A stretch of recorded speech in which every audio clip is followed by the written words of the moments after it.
माँ छोटे बच्चे के पास बैठी थी। वह बहुत उदास थी और डर रही थी कि कहीं मर न जाए। उसका नन्हा चेहरा पीला पड़ गया था और आंखें बंद थीं।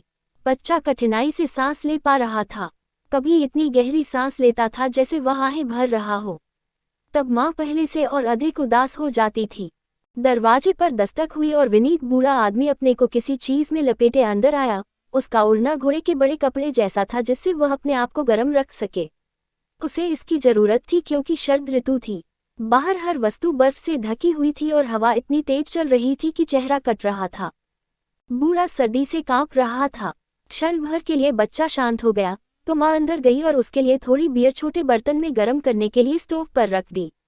बूढ़ा आदमी बैठ गया और झूला झुलाने लगा तथा माँ पुरानी कुर्सी पर उसके पास बैठ गई और बच्चे को देखने लगी जिसे सांस लेने में भी पीड़ा हो रही थी। इसने उसका नन्हा हाथ थाम लिया।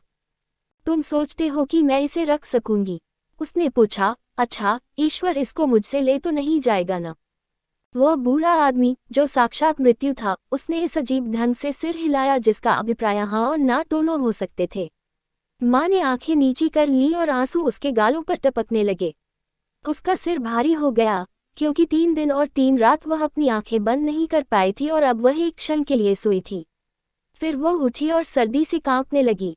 ये क्या हुआ? उसने पूछा और चारों तरफ देखा, परंतु बूढ़ा व्यक्ति जा चुका था और साथ में उसका बच्चा भी अपने साथ ले गया था।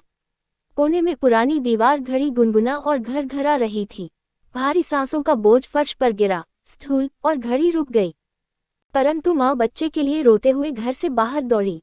बाहर एक औरत बर्फ में काले कपड़े पहने बैठी थी। उसने कहा, मृत्यु तुम्हारे साथ कमरे में थी। मैंने उसे तुम्हारे बच्चे के साथ जल्दी से जाते हुए देखा था। वह हवा से भी तेज कदम भर रही थी। जिसे वह एक बार ले जाती है फिर उसे कभी नहीं लौटाती। वह गई किस तरफ है? मुझे इतना बता दो। माँ ने पूछा। मुझे रास्ता बता दो, मैं उसे ढूंढ लूंगी।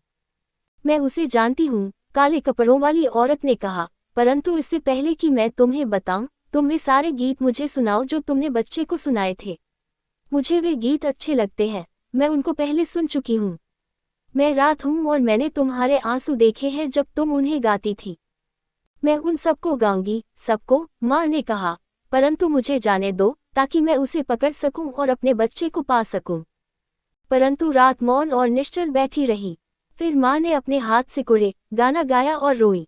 बहुत गाने और उनसे अधिक आंसू बहाने पर रात बोली, दाईं ओर देवदार के घने जंगल में जाओ क्योंकि मैंने मृत्यु को तुम्हारे बच्चे के साथ उधर ही जाते देखा था। जंगल में काफी अंदर सड़कों का चौराहा था और वह जानती थी कि कौन सा रास्ता पकड़े।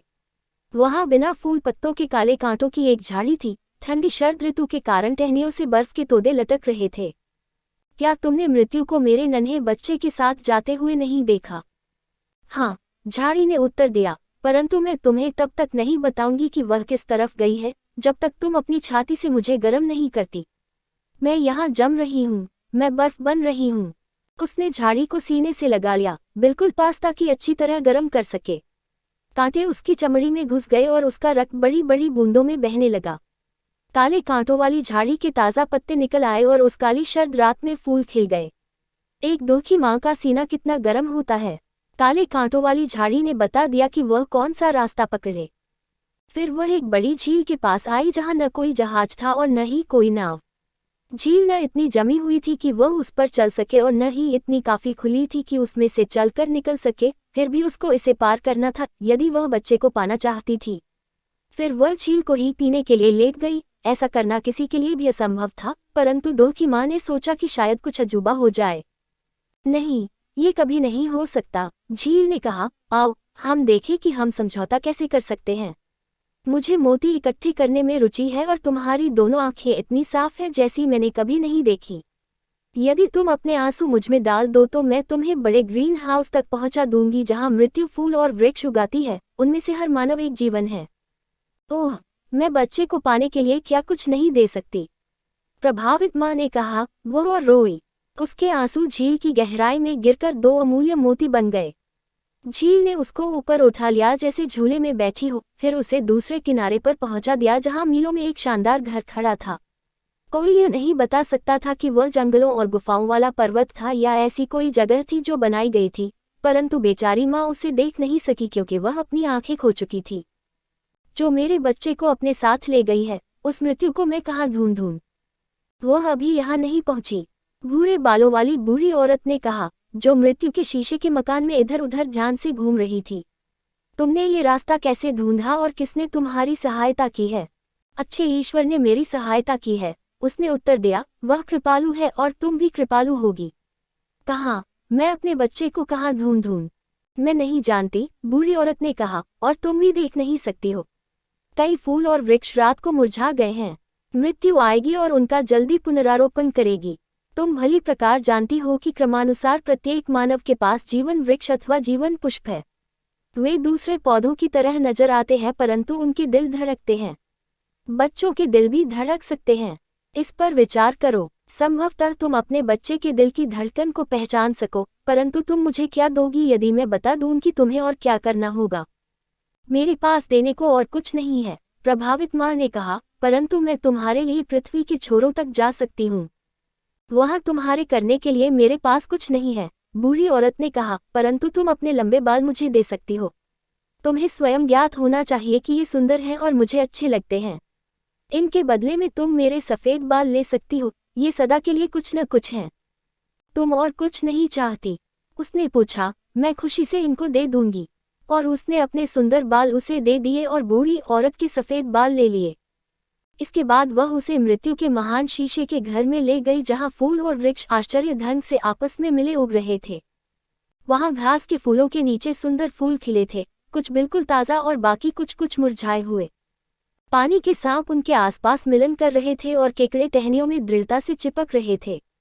वहाँ पाम के भड़कीले वृक्ष थे, बलूत, केले, अजमोदा और पुदीने के खिले हुए पौधे भी थे। हर फूल और वृक्ष का नाम था, प्रत्येक मानव जीवन था, लोग जीवित थे, एक चीन में, दूसरा ग्रीनलैंड में, दुनिया में बिखरे हुए। बूढ़े बड़े वृक्षों को गमलों में धकेला गया था और काई में लिपटे रक्षित छोटे दुर्बल फूल धरती में उपज रहे थे। परंतु दुखी माँ तमाम छोटे से छोटे पौधों पर झुकी और प्रत्येक में मानव हृदय को धड़कते पाया और लाखों पौधों में से अपने बच्चे के दिल को पहचान लिया। ये है वह चिल्लाई और केसर के नन्हे फूल की ओर हाथ फैलाए जो पीला और मुरझाया हुआ लटक रहा था। फूल को मत छुओ, बुधिया ने कहा, यहाँ बैठ जाओ। जब मृत्यु, जो कुछ ही मिनटों में आने वाली है, आएगी तो उसे पौधे उखाड़ने मत देना, बल्कि उसको धमकाना कि यदि उसने ऐसा किया तो तुम दूसरे पौधे उखाड़ दोगी। तब वह डर जाएगी। उसको इन सब का हिसाब देना होता है। जब तक परमात्मा की आज्ञा नहीं होगी, एक भी पौधा उखाड़ा नहीं जाना चाहिए। एकाएक बड़े कमरे में से एक बर्फीला झोंका आया और अंधी माँ ने महसूस किया कि मृत्यु आ पहुंची है। तुमने यहाँ का रास्ता कैसे ढूंढा? उसने पूछा। तुम मुझसे पहले जल्दी कैसे आ गई? मैं माँ हूँ, उसने उत्तर दिया। मृत्यु ने कोमल नन्हे फूल की ओर अपने हाथ बढ़ाए, परंतु उसने हाथ कसकर रखे और दृढ़ता से थामे रही। फिर भी उसने पुनर्तः सावधानी रखी ताकि वह एक पत्ती भी छू न सके। फिर मृत्यु ने अपने हाथों पर फूंक मारी और महसूस किया कि उसकी सांस बर्फीली हवा से अधिक ठंडी थी और उसके हाथ शक्तिहीन होकर नीचे गिर गए। तुम मेरे विरुद्ध कुछ नहीं कर सकती, मृत्यु ने कहा, परंतु दयालु परमात्मा कर सकता है, उसने उत्तर दिया।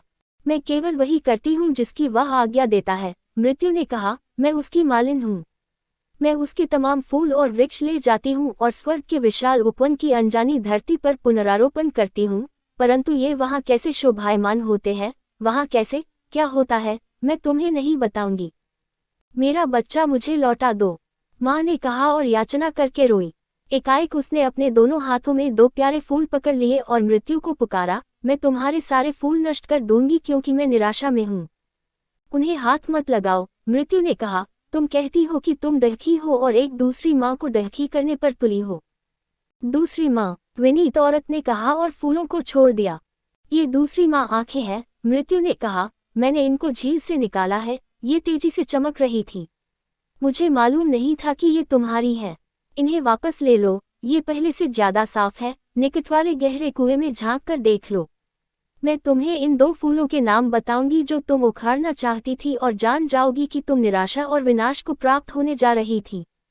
उसने कुएं में झांका। ये प्रसन्नता की बात थी कि उनमें से एक संसार के लिए किस प्रकार आशीर्वाद बन गई, उसके आसपास कितना आनंद और उल्लास फैल गया था। एक औरत ने दूसरी के जीवन को देखा कि वह रक्षा, निर्बलता, दुख और आहों से बना था। दोनों ही परमात्मा की इच्छाएं हैं, मृत्यु ने कहा। इनमें से हतभाग्य कौन सा फूल है और कौन सा भाग्यवान, यह मैं तुम्हें नहीं बताऊंगी, मृत्यु ने कहा, परंतु तुम्हें इतना मालूम होना चाहिए कि इन 2 फूलों में से एक तुम्हारे बच्चे का है। ये तुम्हारे बच्चे का भाग्य था कि तुम उसका भविष्य बनी। फिर माँ ने डरकर जोर से चीख मारी, इनमें से मेरे बच्चे का कौन सा है, मुझे बताओ। मासूम बच्चे को छोड़ दो, इन तमाम दुखों से मेरे बच्चे को मुक्ति मिल जाए। बेशक इसे ले जाओ, इसे परमात्मा के राज्य में ले जाओ। मेरे आंसुओं को भूल जाओ, मेरी प्रार्थना को भूल जाओ और उस सब को भूल जाओ जो मैंने किया है। मैं समझ नहीं पा रही हूँ, मृत्यु ने कहा, क्या तुम अपना बच्चा वापस चाहोगी या मैं उसे ऐसे स्थान पर ले जाऊं जिसे तुम नहीं जानती। फिर माँ ने हाथ मले और घुटनों के बल गिरकर प्रार्थना करने लगी, यदि मैं तुम्हारी इच्छा के विरुद्ध प्रार्थना करती हूँ तो उसे मत सुनो। तुम्हारी इच्छा सदा सर्वोत्तम है, मुझे मत सुनो, मत सुनो मुझे। उसने अपने सिर को अपने सीने पर गिरा दिया। मृत्यु उसके बच्चे के साथ अनजाने स्थान को चली गई।